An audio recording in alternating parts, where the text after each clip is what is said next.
नमस्कार, मैं हूं शीनम शर्मा। स्वागत है आप सभी का इस बुलेटिन में। लोकसभा उपचुनाव की सबसे पहले बात करेंगे, जिसके लिए चुनाव प्रचार और तेज हो गया है। इसी क्रम में आज सीएम योगी आजमगढ़ में हुंकार भरेंगे, तो वहीं लोकसभा उपचुनाव में पार्टी प्रत्याशी दिनेश लाल यादव निरहुआ के समर्थन में 2 जगहों पर चुनावी जनसभा को संबोधित करेंगे। सुबह 11 बजे सगड़ी इलाके में रैली को संबोधित करेंगे, दोपहर 12 बजे आजमगढ़ सदर में बड़ी रैली करेंगे।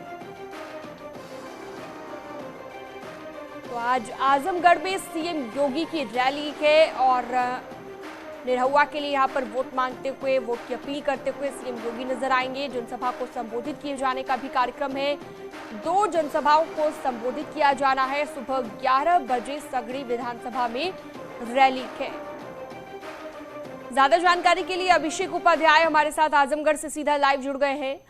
आजमगढ़, अभिषेक, जो कि सपा का गढ़ है, आज यहां पर सीएम योगी आदित्यनाथ खुद पहुंचेंगे, हुंकार भरेंगे। क्या कुछ पूरे दिन का कार्यक्रम रहने वाला है, विस्तार से बताइए।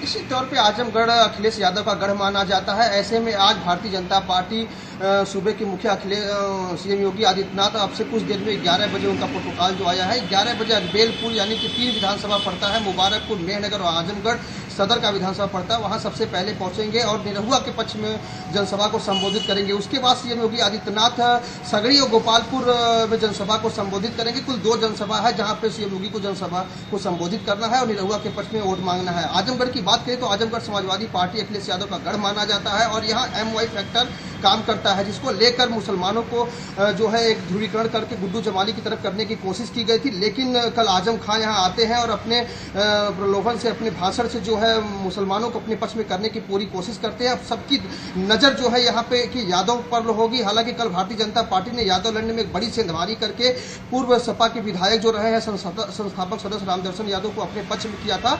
लेकिन अब देखने वाली बात होगी कि MY फैक्टर को तोड़ने में कितनी भाजपा कारगर होती है, क्योंकि यहाँ पर जो लड़ाई है वो सपा, बसपा और भाजपा तीनों के बीच सीधी देखने को मिल रही है। सपा से जहां धर्मेंद्र यादव प्रत्याशी है तो वही भाजपा से दिनेश लाल यादव निरहुआ है, तो वही गुड्डू जमाली को बसपा ने मैदान में उतारा है। तो तीनों प्रत्याशियों के बीच में आजमगढ़ में लड़ाई देखने को मिल रही है। माना जा रहा है कि कल अखिलेश यादव आजमगढ़ में अपने भाई के लिए प्रचार प्रसार करने के लिए आएंगे। 2 विधानसभा में जनसभा को संबोधित करेंगे और एक रोड शो भी करके शक्ति प्रदर्शन कर सकते हैं। MY फैक्टर जो आजमगढ़ में सपा के लिए माना जाता है, MY फैक्टर की आप बात कर रहे हैं और नजर इस पर रहेगी कि कितना जो है यहाँ पर बीजेपी बढ़िया प्रदर्शन कर पाती है। लेकिन आज की जो रैली है उसका क्या रूट रहने वाला है और आज जो जनसभा की जानी है सीएम योगी की ओर से, कितने बजे ये जनसभा है, आज का कार्यक्रम बताइए।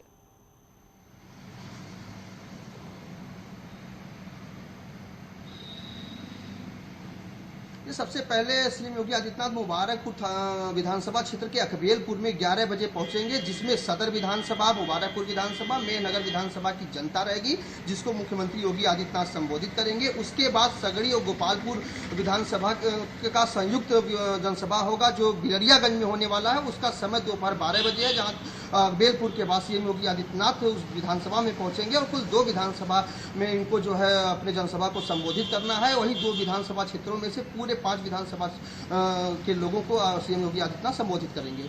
ठीक है, बहुत शुक्रिया आपका इस तमाम जानकारी के लिए अभिषेक। तो आपने तमाम जानकारी दी, आज के पूरे कार्यक्रम को बताया। अब बांदा की बात करते हैं। डबल मर्डर की वारदात यहां पर सामने आई है, जहां पर 2 महिलाओं की घर में घुसकर हत्या कर दी गई।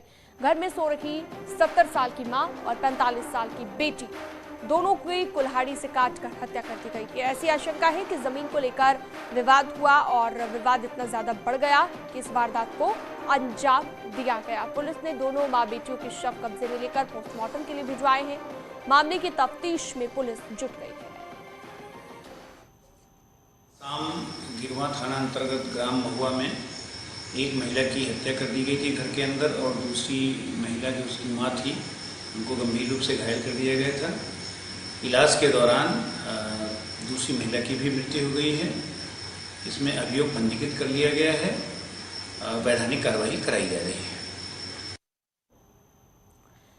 बदायूं में एक शख्स ने ट्रेन के आगे कूदकर आत्महत्या कर ली। पुलिस को उसकी जेब से 100 साइड नोट भी मिला है, जिसमें उसने ससुराल वालों पर प्रताड़ित करने का आरोप लगाया है। युवक ने ससुराल वालों को 13 लाख उधार दिए थे। उसके बाद भी उसकी पत्नी को नहीं भेज रहे थे, उल्टा उसके ऊपर दहेज का मामला दर्ज करवाने और जेल भेजने की बात कर रहे थे, जिससे परेशान होकर युवक ने आत्महत्या कर ली। 1.5 महीना पहले ही बरेली की लड़की से उसकी शादी हुई है। पुलिस ने सुसाइड नोट को कब्जे में लेकर शव को पोस्टमार्टम के लिए भिजवाया और लड़की के परिवार वालों को हिरासत में लिया गया।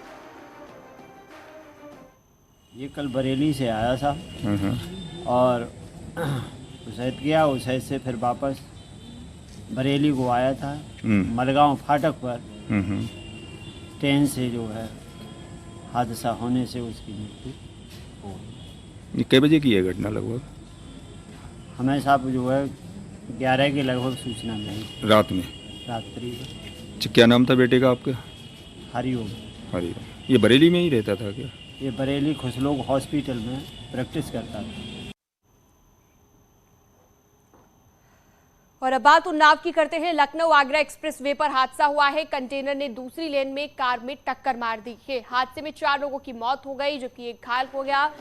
लखनऊ ट्रामा सेंटर में भर्ती कराया गया। हसनगंज कोतवाली क्षेत्र में हादसा हुआ। जयपुर से शादी समारोह में शामिल होने के लिए बिहार के सिवान ये लोग जा रहे थे।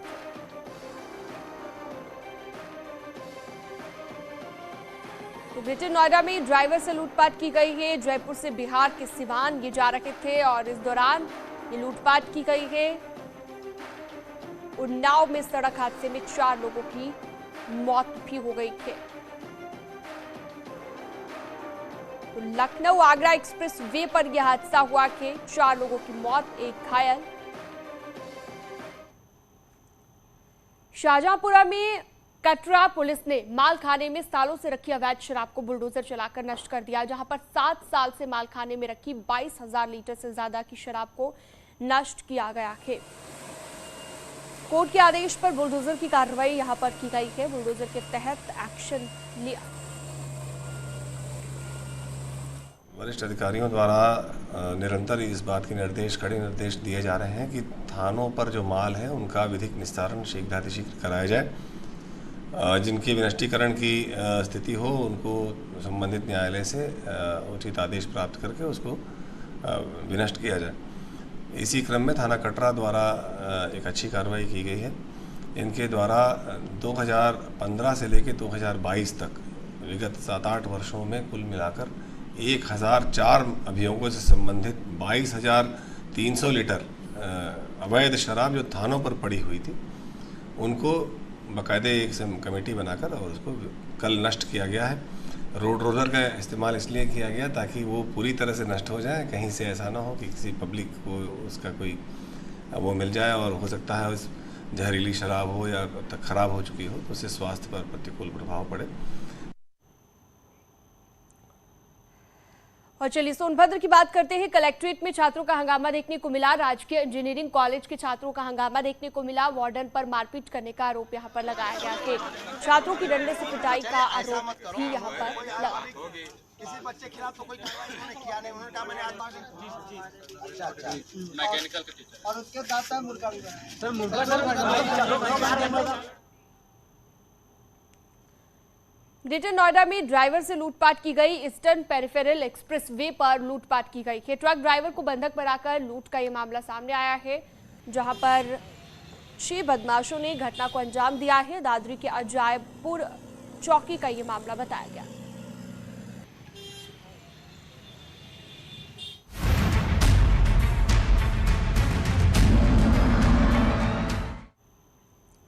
अग्निपथ योजना के खिलाफ यूपी में विरोध प्रदर्शन करने वालों की पोल अब धीरे धीरे खुलने लगी है। सहारनपुर में पुलिस ने बड़ी सफलता हासिल करते हुए 5 ऐसे की लोगों को गिरफ्तार किया है जो आर्मी अभ्यर्थियों को भड़काने का काम कर रहे थे।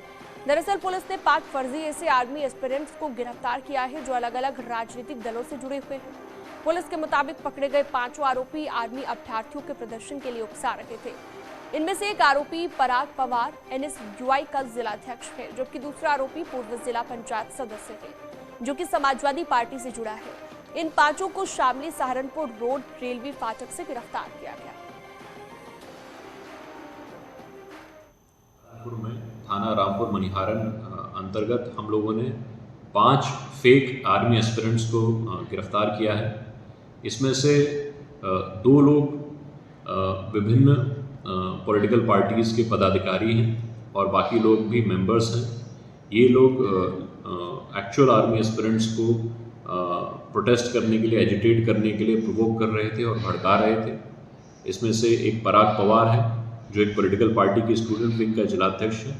इसके अलावा संदीप चौधरी है जो कि एक राजनीतिक पार्टी से जिला पंचायत का सदस्य रह चुका है। इन सभी 5 लोगों की गिरफ्तारी करके इनको जेल भेजा जा रहा है और आगे भी हम लोग इंश्योर करेंगे कि कोई आर्मी एस्पिरेंट्स को दूसरा कोई व्यक्ति अनर्गल बात से भड़काकर यदि कोई ऐसी बात करता है तो उनके खिलाफ हम लोग कार्रवाई, सख्त से सख्त कार्रवाई हम लोग करेंगे। तो देखिए, आर्मी एस्पिरेंट्स को भड़काने की बात यहाँ पर निकलकर सामने आई, यानी कि जो प्रदर्शन हमें देखने को मिल रही है वो प्रदर्शन जो हो रहे हैं वो बहकावे में आकर भी हो रहे हैं, उकसाया जा रहा है लोगों को। कांग्रेस और समाजवादी पार्टी की साजिश यहाँ पर निकलकर सामने आई है। तो कई जगह पर ऐसे मामले निकलकर सामने आए हैं, राजनीति से प्रेरित प्रदर्शन भी देखने को मिले हैं। सहारनपुर पुलिस को ये कामयाबी मिली है। तो दोनों जो फर्जी अभ्यर्थी बनकर बवाल कर रहे थे उन पर यह एक्शन लिया गया है और पराग और संदीप की उम्र 25 साल से ऊपर है। दोनों को अब गिरफ्तार कर लिया गया है। कुल मिलाकर 5 लोग हैं जिन पर यह आरोप लगे।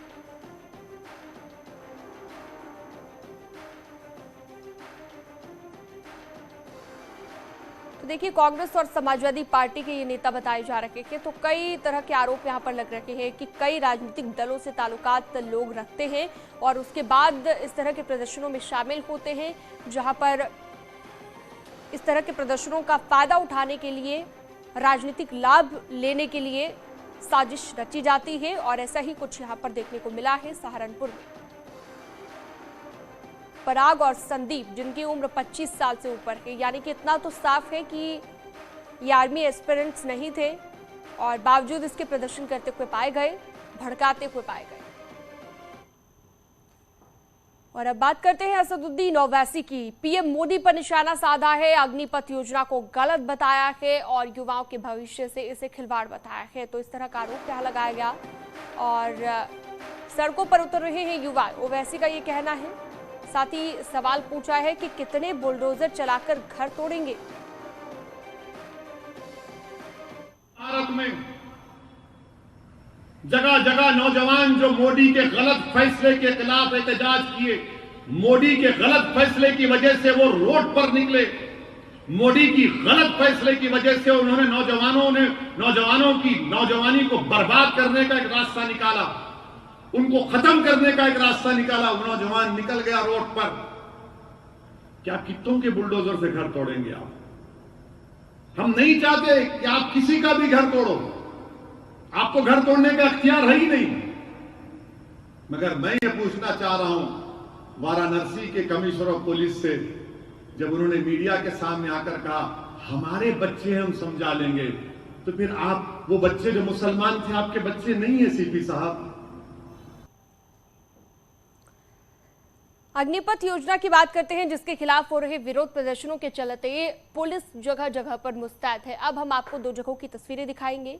ये देखिए 2 तस्वीरें इटावा और कानपुर की। दोनों जगहों पर पुलिस बल के साथ कई इलाकों का दौरा कर शांति व्यवस्था को कायम रखने के लिए तैयारियों को परखा गया।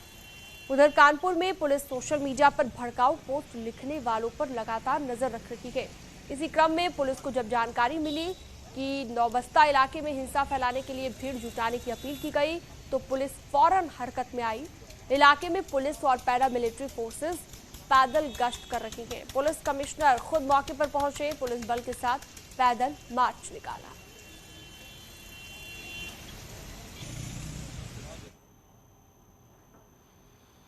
और अब बात मथुरा की। मथुरा में बिजली बिल जमा नहीं करने पर बिजली कनेक्शन काटने गई टीम के साथ ग्रामीणों ने मारपीट की। थाना राया इलाके का ये मामला। बिजली विभाग की टीम ने थाने में आरोपी ग्रामीणों के खिलाफ मारपीट और सरकारी काम में बाधा डालने की शिकायत दर्ज कराई।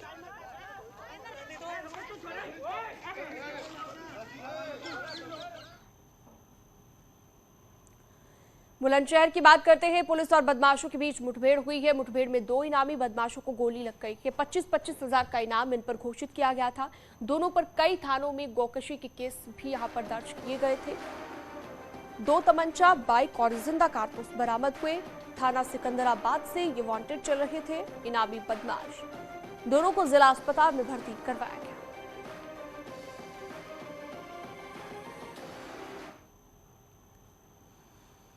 कल यूपी बोर्ड का रिजल्ट आने के बाद कई जगहों पर छात्रों ने खुदकुशी कर ली है। सिद्धार्थनगर में एक छात्रा ने 10वीं में फेल होने की वजह से खुदकुशी कर ली।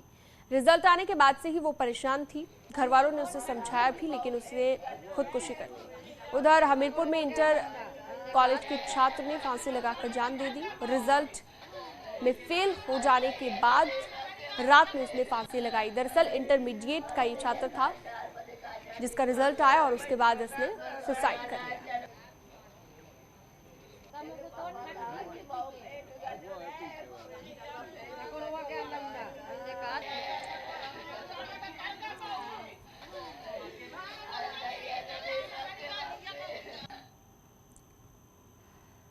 चलिए मैनपुरी की बात करते हैं। बीजेपी नेता को बदमाशों ने गोली मार दी, जिन्हें गंभीर हालत में हॉस्पिटल में भर्ती कराया गया। घटना भोगांव इलाके के लल्लूपुर की है, जहां पर बीजेपी नेता गौतम कठेरिया देर रात अपनी बाइक से घर जा रहे थे। तभी बदमाशों ने उन पर फायरिंग कर दी। बदमाशों की गोली बीजेपी नेता के कंधे पर लग गई, जिसके बाद बदमाश मौके से फरार हो गए। आसपास के इलाकों में चेकिंग अभियान पुलिस ने चलाया और हमलावरों की तलाश जारी की। गौतम कठेरिया नामक व्यक्ति को, जो कि भोगांव के रहने वाले हैं, आज जब मैनपुरी से भोगांव जा रहे थे, बाइक से थे, तो रास्ते में 2 अज्ञात व्यक्तियों द्वारा उनको गोली मारी गई, जो शोल्डर के पास उनकी लगी है। बेहतर इलाज के लिए आगरा रिफ़र किया गया है। अभी इस समय तहरीर नहीं प्राप्त हुआ है। जैसे ही तहरीर प्राप्त होगी तदनुसार आवश्यक वैधानिक कार्रवाई की जाएगी। जो भी दोषी होंगे शीघ्र उनकी गिरफ्तारी की जाएगी। और अब अगली खबर है देवरिया जिले से, जहां पर डीएम ने प्रोजेक्ट मैनेजर को जमकर लताड़ लगाई है और जेल भेजने की बात कही है। यहां पर घटिया निर्माण हो रहा था। डीएम ने जब ये देखा तो उनका पारा 7वें आसमान पर पहुंच गया। उन्होंने काम कर रही एजेंसियों के अफसरों को जमकर फटकार लगाते हुए पूरे मामले की जांच पीडब्ल्यूडी विभाग को दी है। जो भी खामियां निरीक्षण के दौरान पाई गई, उसे लेकर कार्रवाई की बात कही गई। जो धर्मशाला बनी है और जो दीवारों का प्लास्टर वगैरह है, उसका काम की क्वालिटी तो काफ़ी ख़राब है। और कुछ गांव में उसकी बाउंड्री वॉल वगैरह को लेकर विषय है जो इन्होंने पहले नहीं उठाए थे, बट हम लोग उसको सुलझा लेंगे। कार की क्वालिटी जो मिलनी है वो यूपी पुलिस कॉरपोरेशन की काफ़ी ख़राब है। इसमें इनकी जिम्मेदारी तय की जाएगी।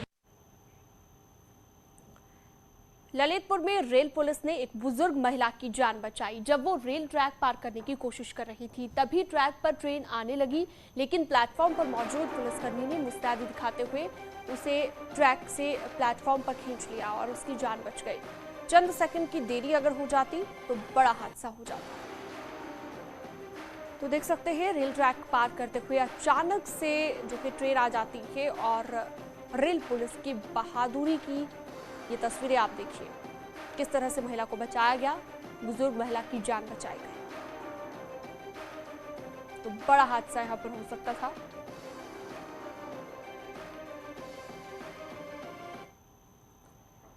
मथुरा के थाना हाईवे क्षेत्र गत्ता फैक्ट्री के गोदाम में भीषण आग लग गई। आग की लपटों को देखकर आसपास के इलाके में हड़कंप मच गया।